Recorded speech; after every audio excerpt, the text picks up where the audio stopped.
ലാലേട്ടൻ hard work ഒരു രക്ഷീത എന്തൊരു മനുഷ്യനാണപ്പാ. ഇദ്ദേഹം ഈ പറഞ്ഞതുപോലെ സുഖമില്ലെങ്കിലും എന്തില്ലെങ്കിലും ഇപ്പം അമ്മ മീറ്റിങ്ങിനൊക്കെ തീരെ വയ്യാതൊക്കെ വരും. മോനെ ഞാൻ ഇന്നലെ ഞാൻ ഉറങ്ങിയിട്ടില്ല, ഞാൻ അവിടെയായിരുന്നു, എനിക്ക് ഉറങ്ങാൻ പറ്റിയിട്ടില്ല.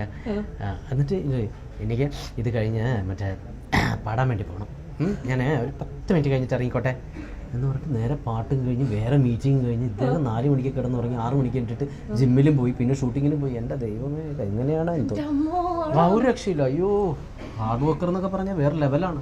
നമ്മൾ എന്ത് കാര്യത്തിലും ഹാർഡ് വർക്കിംഗ് ആണ് നമ്മളെ വലിയ നിലകളിലേക്ക് എത്തിക്കുന്നതെന്ന് പറയണതിന്റെ ഒരു ഉത്തമ ഉദാഹരണം. ഒരു രക്ഷയില്ല, അങ്ങനെ ഒരു രക്ഷയില്ല. എന്താ പറയാ, അങ്ങേരെന്നൊക്കെ പറഞ്ഞാൽ അറിയാതെ വിളിച്ചു അതല്ല, അതൊക്കെ പറയുമ്പോഴത്തേക്ക് അറിയാതെ പറഞ്ഞു അല്ല അല്ല അദ്ദേഹത്തിൻ്റെ ഒക്കെ ഒരു അതൊക്കെ തന്നെയാണെന്നേ നമ്മളെ മുമ്പോട്ട് നയിക്കുന്ന കാര്യങ്ങൾ. നമുക്ക് എന്തൊക്കെ കാര്യങ്ങളാണ് നമ്മൾ പഠിച്ചുകൊണ്ടിരിക്കുന്നത് അവരിൽ നിന്നും. ഈവൻ മമ്മൂക്കയിൽ നിന്നാണെങ്കിൽ അതെന്റെ അടുത്ത ചോദ്യം ചേട്ടാ, ഞാൻ ഇപ്പൊ പറയും മമ്മൂക്ക ഒരു പുച്ഛഭാവം നിങ്ങൾക്ക് അല്ല, ഞാൻ എന്റെ അടുത്ത ക്വസ്റ്റ്യൻ ആയിട്ട് വെച്ചിരുന്നല്ലേ, അതിനിടയിൽ പറഞ്ഞില്ലേ മമ്മൂക്ക പറഞ്ഞു. ശരി, അല്ല ഇതാ ഞാൻ പറഞ്ഞത്, ഇവര് എന്ന് ഉദ്ദേശിച്ചത് ഞാൻ രണ്ടുപേരും ചേർത്തിട്ട്. കാരണം മമ്മൂക്ക ഈ പറഞ്ഞതുപോലെ അദ്ദേഹത്തിൻ്റെ ഒരു ആക്ടറുടെ ടൂൾ എന്ന് പറയുന്നത് അത് അവരുടെ ശരീരമാണ്. അതെങ്ങനെ അദ്ദേഹം കൊണ്ടു നടക്കുന്നു എന്നുള്ളത് നമ്മുടെ എല്ലാവരും നമ്മുടെ ജനറേഷനിൽ എല്ലാവരും ഏത് ജനറേഷനിൽ പെടുന്ന ആളുകളും കണ്ടുപഠിക്കേണ്ട കാര്യങ്ങളാണ്. ഒന്ന്, കഥാപാത്രത്തിനെ സ്വീകരിക്കുന്ന രീതിയാണെങ്കിലും അദ്ദേഹം ഒരു ക്യാരക്ടറായി വന്നു കഴിഞ്ഞാൽ നമുക്ക് അതിനകത്ത് നമുക്കൊന്നും ഇല്ലല്ലോ, നമുക്ക് ആ ക്യാരക്ടറിനെ വ്യക്തമായിട്ട് കാണാൻ പറ്റുമല്ലോ.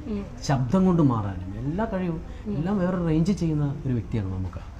അപ്പൊ ഇതൊക്കെ കണ്ടു പഠിച്ചിട്ടാണ് നമ്മൾ ഈ പറഞ്ഞ പോലെ ഇങ്ങനെയൊക്കെ അഭിനയിച്ചുകൊണ്ടിരിക്കുന്നത്. അവിടെ നമ്മുടെ രാജുവേട്ടൻ എന്ന് വിളിക്കുന്ന പൃഥ്വിരാജും ഈ പറഞ്ഞ പോലെ ഒരുപാട് ഭയങ്കര മാറ്റങ്ങൾ കൊണ്ടുവരുന്ന ഒരുത്തരാണ്.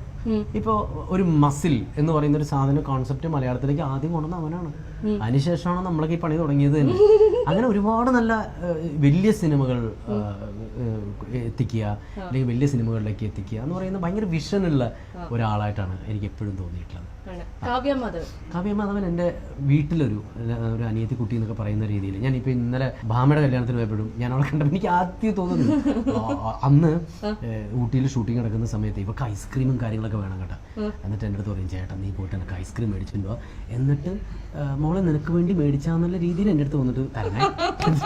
ഞാൻ ഐസ്ക്രീമൊക്കെ മേടിച്ചിട്ട് വന്നിട്ട് അമ്മ അച്ഛനെ ഓടിച്ചിടും, അവള് കഴിക്കാൻ സമയത്ത് തടി കൂടും എന്ന് വിചാരിച്ചിട്ട്. അപ്പൊ ഞാൻ പറയും, ആ മോളെ ഞാൻ ഐസ്ക്രീം മേടിക്കാൻ വേണ്ടി പോയിട്ട് കൊണ്ടുവന്നു. എന്തിനാ ചേട്ടൻ ഇത് കൊണ്ടുവന്നു? ഞാൻ ഇന്നലെ വീട്ടിൽ ഇത് പറഞ്ഞിരിക്കരുത് രാത്രി. അതൊക്കെയാണ് ചില ഓർമ്മകൾ വരലേ. കങ്കാരു സമയത്ത് ഞാൻ നോക്കുമ്പോഴേക്കും ഒരു ദിവസം ലൊക്കേഷൻ കേട്ടോ, ചേട്ടാ വർക്കൗട്ട് ഒന്നുമില്ല ഇപ്പൊ. ഞാൻ പറഞ്ഞു, ഞാൻ പോകുന്നുണ്ട് മോളെ, ഇന്ന് പോകാൻ പറ്റിയില്ല. ഇങ്ങനെ നടന്നോ വർക്കൗട്ടൊന്നും ചെയ്യാതെ എന്ന് പറഞ്ഞു. അപ്പൊ ഇവളുടെ അമ്മ പറയാ, 2 ദിവസം ഓടിയതിൻ്റെ എന്താ പറ്റി? ട്രെഡ്മില്ലൊക്കെ ആയിട്ട് ലൊക്കേഷനിൽ വന്നേക്കണേ, ട്രെഡ്മില്ല്. പക്ഷേ എനിക്ക് എന്നോട് പുച്ഛമൊക്കെ തോന്നിയിട്ട് ഒരു രക്ഷയില്ല. കാവ്യം പറഞ്ഞാൽ ട്രെഡ്മില്ലൊക്കെ ഇട്ട് എന്താ പറയുക, റൂമിൽ ട്രെഡ്മില്ലൊക്കെ ഇട്ട് വർക്കൗട്ടാണ്.